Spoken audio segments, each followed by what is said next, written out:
let's start cooking. I'm Wayne, and today I got a recipe that's really easy. The kids love it, you're gonna love it, and it's real simple.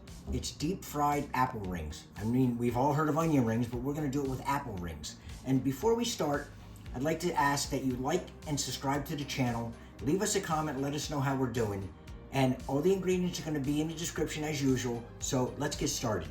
What we're gonna do is we're just gonna take 4 to 5 apples depending on the size, and again, you can double this recipe if you want, you can do whatever you want with this.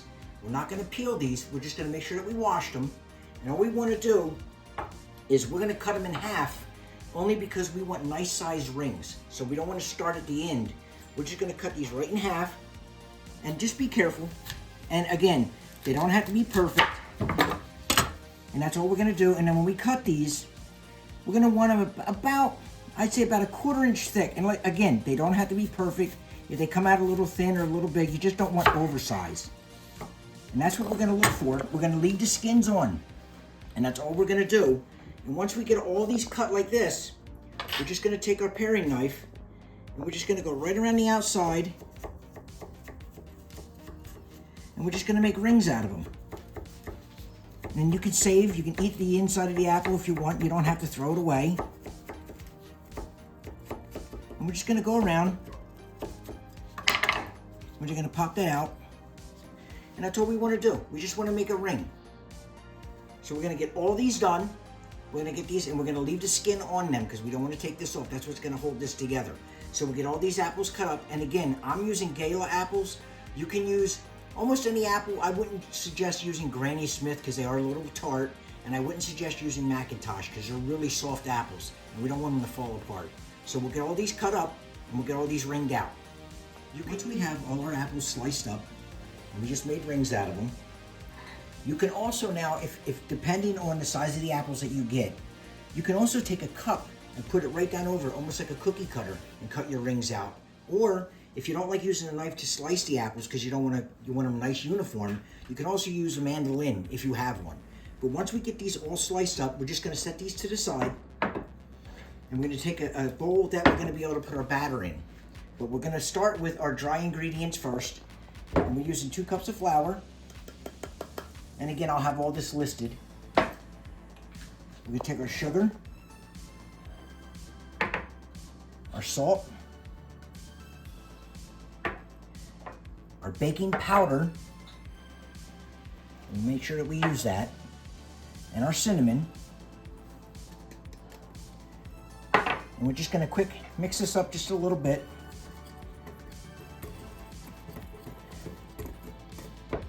And we're just gonna set this to the side for now. And we're gonna take 1/3 cup of regular milk, and we have 1 large egg. We're just gonna put that right in. You can do this in a bowl if you want. And we're gonna take our vanilla. And we're gonna mix this all up. And again, you can do it in a bowl if you want. It doesn't matter. And while we're mixing all this up, now you can use a pan if you don't have a fryer. I don't use a fryer. I like using a nice deep pot. That way it stops it from splashing up. But while we're doing this, we're gonna start heating our oil up to about 350 degrees.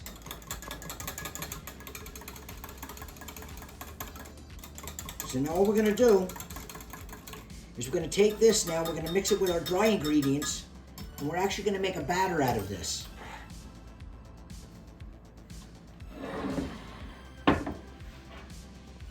So what we're gonna do is just pour this in.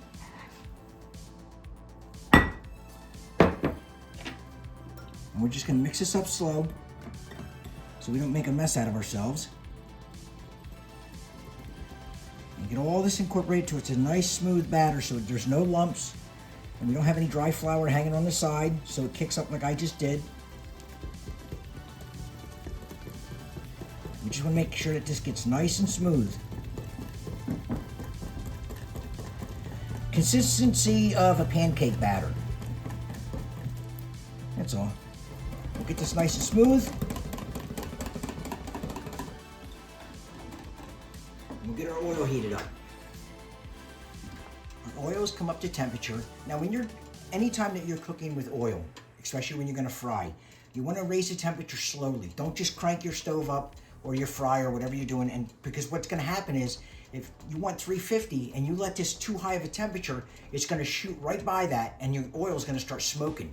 And once it starts to smoke, that means it's breaking down. So we wanna raise it slowly to 350, and right around 345, I start to watch it, and if it gets to 355, something like that, I'll slow it down, because when I start putting stuff in it, it's gonna cool the oil down. So that's why you don't wanna overload. So what we're gonna do now is we're just gonna take one ring at a time. I'm gonna throw it in our batter. I'm gonna get them nice and coated. And we're just gonna drop it right in our fryer. And again, be careful because it is gonna be hot oil. And when you do this, you're gonna want these to fry about a minute on each side. Count in your head, set a timer if you have to, whatever you wanna do.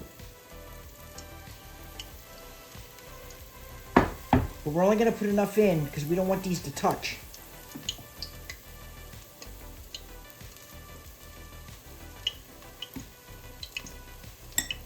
We're gonna get these nice and fried up.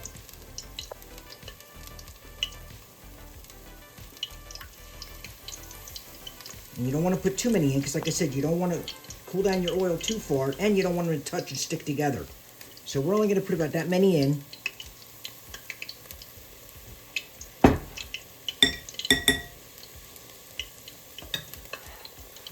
We're going to let these go for about, like I said, about a minute on each side. Then we're going to turn them over and do another minute. We're going to set them here on a nice paper towel, let them drain off a little bit. Now we're just going to turn these over gently.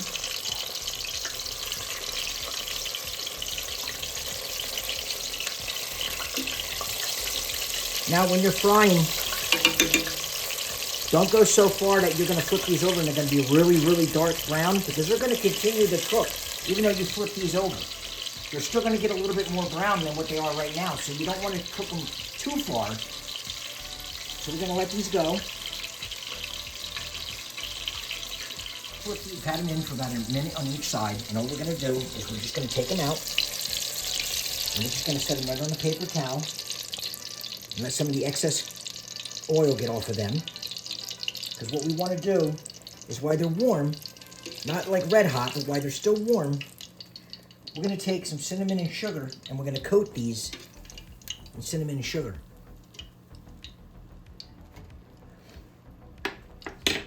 While the other ones are frying up, and we have these are warm, what we're going to do is we're just going to take some of the wild ends off of them. And what we want to do while they're still warm, we're going to take our sugar, and we'll take some cinnamon. We're just going to mix this up, get a nice blend of cinnamon and sugar. And that's why you want to do that while this is nice and warm. And all we're going to do, we're going to take our apple rings, and we're just going to drop them in. I'm going to coat these with some cinnamon and sugar. That's why you want to do it while they're warm. You want this to stick to them. Now, you're not going to be able to coat them completely. That's not what we're looking for. If you wanted to, you could take these while these are still nice and hot, and you could take some milk and powdered sugar and mix it up and make a glaze. And you can actually glaze these if you want. But right now, we're just going to cinnamon and sugar them. And we're just going to lay them out while we flip our other ones here.